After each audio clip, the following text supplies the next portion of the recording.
Bonjour tout le monde, j'espère que vous allez bien. Donc aujourd'hui, je vais vous parler de mon album de jazz préféré. Je sais que je vous en parle souvent, mais je vais vous dire un peu pourquoi. Et puis, je vais un peu parler de cet album parce que je le connais par cœur, note pour note. Je connais. Bon, bref, il est génial. Je l'ai écouté des milliers de fois, sûrement. J'ai relevé pas mal de chorus. Et donc, dans cet album, il s'agit de Blue Train, qui a été enregistré en 1959, qui est pour moi. Bon, mon album de Coltrane préféré parce que je sais pas pourquoi, voilà, j'ai toujours kiffé cet album. C'est un des premiers albums de jazz que j'ai écouté qui m'a fait accrocher vraiment avec le jazz. Et notamment, pour moi, personnellement, c'est le meilleur album de Lee Morgan aussi, puisque Lee Morgan, je vous en parle souvent, il y a beaucoup de plans, beaucoup de mes phrasés qui viennent de Lee Morgan, en fait, mes phrasés de jazz. Je pense qu'il y a bien. Il y a au moins 20% de mes phrases et jazz qui proviennent de Lee Morgan parce que j'ai relevé énormément de chorus de ce trompettiste en fait. Franchement, il fait des chorus dans cet album qui sont monstrueux et même quand il se plante, par exemple, il y a un morceau qui s'appelle Moment's Notice où la grille elle est assez complexe. D'ailleurs, les compos sont géniales. Voilà, il y a une balade à l'intérieur, c'est I'm an Old Fashioned.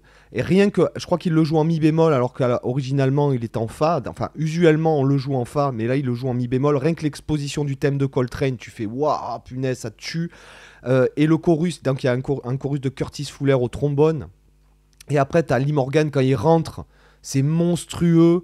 Dans Moment's Notice, même quand il se plante, à un moment donné, il s'arrête de jouer, mais ça tue parce que on est tellement dans le moment présent. Enfin, c'est vraiment, ça tue là. C'est pas on fait une piste, ah non, tu t'es planté, je te mets l'autotune et tu refais ta piste. Non, là, c'est enregistré live dans une pièce, quoi. Et ça se sent, enfin, c'est vraiment monstrueux. Et notamment dans le chorus de Blue Train de Lee Morgan, il est monstrueux. Je pense que j'en ferai un cover. Ouais, il faudrait que je le retravaille. Mais à un moment donné, il fait ce plan là.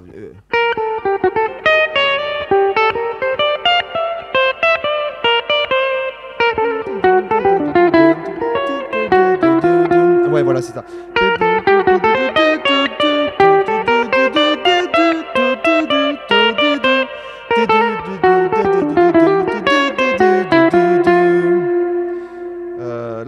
Là, j'ai fait en fa, normalement, Blue Train et en mi bémol.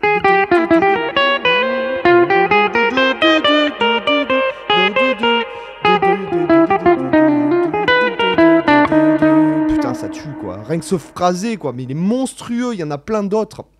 Voilà, là, je l'ai fait en mi bémol. Enfin, il est en mi bémol, le morceau, à la base. Hein.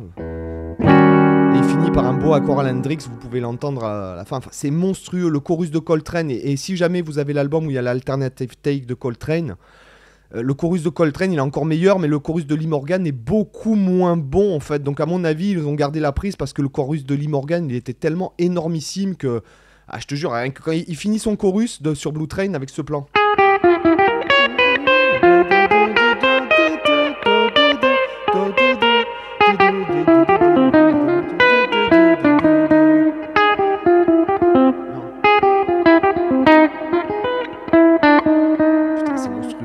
Franchement, c'est monstrueux.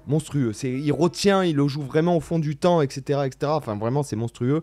Donc, il y a Moment's Notice, il y a Lady Bird. Ouais, non, c'est Lazy Bird. Donc, c'est un jeu de mots par rapport à Lady Bird.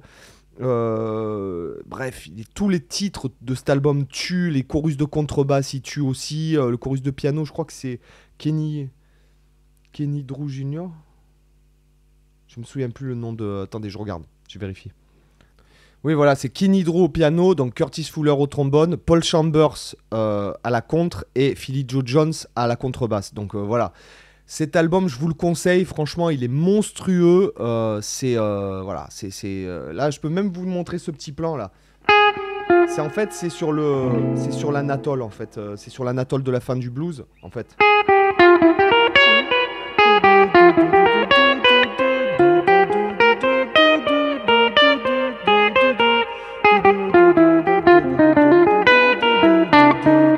Et là, vous avez, voilà, si je le chante pas en même temps, j'arrive pas à le jouer, quoi. Putain, tellement, vous voyez, comme quoi, des fois, le psycho... Ah, c'est monstrueux. Et là, on voit l'arpège diminuer. Là, j'arrive sur Fa mineur 7. Donc là, c'est... En fait, j'ai mis bémol 7 pendant une mesure. Do 7. Là, Do 7.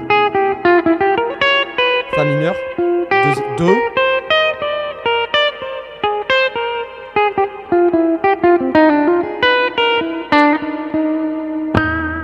Putain, c'est monstrueux, monstrueux. D'accord, c'est vraiment... Il y a plein de plans comme ça qui tuent dans cet album, quoi. Attendez, je vais vous montrer. Alors, hop, voilà, je vous montre ce plan, donc c'est... Si le plan vous plaît, je vous ferai la tablature.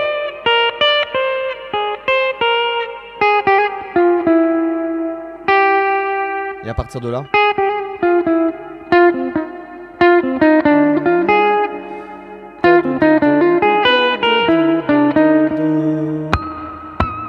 Yeah, bah monstrueux, monstrueux. De toute façon, je ferai un tuto de ce solo. Il est monstrueux. De celui de Coltrane aussi. Puis j'avais vraiment bossé sur celui de Coltrane. Ça m'avait pris, franchement, déjà des jours, pas des semaines, mais des jours à l'écrire et puis des jours encore à le bosser derrière pour le jouer. Une fois que l'erreur que j'ai faite, c'est qu'une fois que j'ai su le jouer une fois au vrai tempo par-dessus le CD, bah, j'ai arrêté de le bosser comme un imbécile. Donc en fait, vous voyez, c'est quand je vous dis que quand vous savez jouer un truc par-dessus le CD, c'est que le début.